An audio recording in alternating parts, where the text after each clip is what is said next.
Today on Smacky's Garage, we're going to be installing an F150 LEDs heads-up display on our 2018 F150. I've seen a lot of videos on people installing these on their channels, but one of the things that I really haven't seen is a good review of it of maybe a few weeks and going over all the features that it comes with. So I'm going to go ahead, I'm going to hook it up to my truck, and then I'm going to go ahead and we're going to test it out over the next few weeks. And this video will encompass all of that. So let's go ahead, let's look at how we get this thing installed and then go from there. So with this kit, you get this here, which is the display that's going to be reflecting off the windshield, and you get an OBD port connector that connects to your OBD port under here. So what we're going to do is we're going to go ahead and get this up and install it. I think I have an idea of where I want to put it, but we're going to go ahead and test it out. So to install this, I mean, it's as easy as just plugging this in. The only thing that I don't like about it is the connector for the OBD2 port. You know, the wire actually goes to the right under there. So you can see that wire going to the right underneath versus the left. I mean, it'd be a lot cleaner if you just went to the left underneath and you could wrap it. So I'm going to go ahead, I'm going to put this in. So now that that's in there, we can see that it's starting to light up. So I'm assuming, I don't know what it says right now. 15.3, nothing else. So it lights up, it works. I'm going to find a good place to put this. As I'm installing this, I'm realizing it's probably better off to do in the dark because it's kind of hard to see exactly where the reflection is. I can kind of see it, but I gotta wait for the sun to just stop reflecting off the truck. Maybe the white trucks are worse, but we'll figure this out. Okay, now that's a little bit better. You can kind of see it there on the dash, right above it. So I'm gonna go ahead, I'm gonna line this up how I want it. You know, just looking at the way that it looks right now, I'm definitely gonna end up having to use the reflector on it. You can kind of see it, you can probably see it at night, but the reflector will make it a lot better. So what I'm going to do is I'm actually going to go ahead and line this up. I think the easiest way to do it is just to have it close to the bottom. So I'm going to set it up right there. Now there are two of these peeled things off of it. I'm going to go ahead and I'm going to peel them first, then put it in place. I kind of want it in the center of where I'm looking out the windshield, so probably right about there. Now it's definitely going to be a lot easier to put this in place with the truck running, because when the truck is running, you can actually see it. Okay, so in the shade, it doesn't look too bad. So you can kind of see it up there, but it's kind of looks like there's double vision when you're looking through it, mainly because probably the glass itself.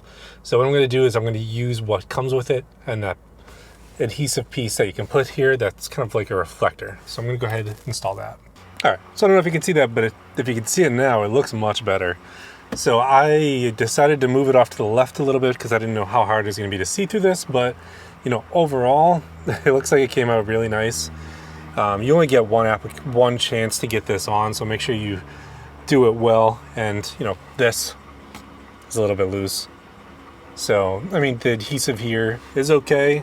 It's fine for what I'm trying to do. I need to make sure that this is secured, so the wire itself, so that it doesn't pull on it or it doesn't move. And then I'll probably end up using a little bit stronger adhesive on it just because it'll make it easier. All right, now we're fully installed. You know, I decided that it's, for now, temporarily, to figure out if that's the place that I want it, that I'm just gonna run the wire up the side under the weather stripping and then up to the dash. I can always move it later, but I wanna drive it, see how it is, make sure that I like it in this location first, and then I'm gonna go ahead and we're gonna talk about some of the features of it. So I have a road trip that I'm planning to do right now where I'm gonna be driving up to Canada. So I'm gonna get a nice good 600 miles on this, and I get to explain to you what I liked about it, what I didn't like about it. I'm gonna be driving in all sorts of conditions, from snowstorm all the way to night driving and driving in the day.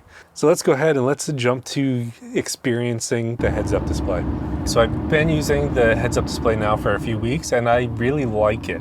You know, I've had it on the car, but I've taken it off for a few days and I have missed it, which kind of tells you that, you know, it's something nice to have. And it is something that I like having on my truck. So I've been really happy with it. Now, we'll talk about some of the settings that I've been playing around with it, but there's certain ones that I like to have versus other ones.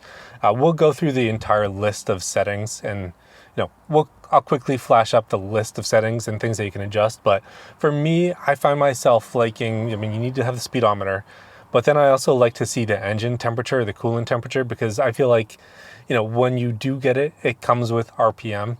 RPM is interesting, but you have the bar up top that shows you your RPM, and then putting the actual numbers below it didn't make much sense to me. So what I thought about is what I'm actually looking for, what I want to see in real time. I don't need to see RPM in real time while I'm driving on the road. I do like the ability to quickly check the coolant temperature and just see that up there. Maybe it's good if you're towing or if you're kind of living in Texas or hot areas, but I really do like having the coolant temperature up there. Now, in this area of display here, you can pick if you're going to be showing the coolant temperature, the battery voltage, the time, the fuel burn rate, or the RPM. Now, I did make some adjustments to the way I installed it previously. So I actually bought something. So these are glue dots. I'll link them in the description. You can buy them off Amazon. What I like about these is they're actually reusable. They're kind of like the things that they actually might be the things that are on credit cards that hold them to pieces of paper. Now, by having that, you can actually reuse them and kind of replace them. They stay sticky for a while, which is nice. And that way you can move it around if you do end up moving your seat around. One of the things I noticed with this is when it's in one location on the dash, you're reflecting to whatever your seating position is. So if you change your seating position at all, you need to slightly move it some, but it works. Now, I put these all over the bottom of it and they've held up well. I've been able to reposition it without any issues. So I'm very happy with that. So if you're going to do this, I would buy these rather than that one-time use adhesives that are on the bottom there. Those, if you try to replace it or move it at all, just doesn't work out. Now, there are trims within it so that if your speedometer is off a little bit, you can adjust it so that you're reading the correct setting. And looking at the document, they suggest setting the trim to whatever common speeds you're at. So, for myself, it was close enough, so I didn't really adjust it. It's a little bit high the way that I have mine set. So if I do see that I'm speeding on that, I probably should slow down either way, but, I tested it at a few different highway speeds on my way to Canada. I checked it at 60 miles per hour, 70 miles per hour, and it was close enough with matching it to the speedometer as well as the dash and the cruise control. So everything matched up. Now, I guess the last question I need to answer is, how do I feel about it? Do I like it? I really like it. Now, the way that I found out that I do like it and I actually prefer to drive it is, after having it on for that road trip, I took it off for a few days for my commutes to work. And after that, I did miss having it. So I did end up putting it back up, and I'm going to keep it up because, I do prefer having that there than not. So for me, it was a good buy. It was worth the money. There are a few little things and a few little tweaks to it that I wish were different. The controls and everything on it, once you get it set, it's easier just to leave it. That one piece of paper, that's the reference of all the different controls. It's good, but there's a lot of things on there that I probably won't use. For the reflective adhesive on the glass, it works well. It works very well. Just, I did get a piece of dirt under it, and it is a little bit annoying. I wish they would send one or two more, but other than that, from a product standpoint, this thing has been working great for the whole time I've had it on my truck. So that's pretty much it for this. So thanks for tuning in to Smackey's Garage. I'll link this product down in the description. I'll see you next week.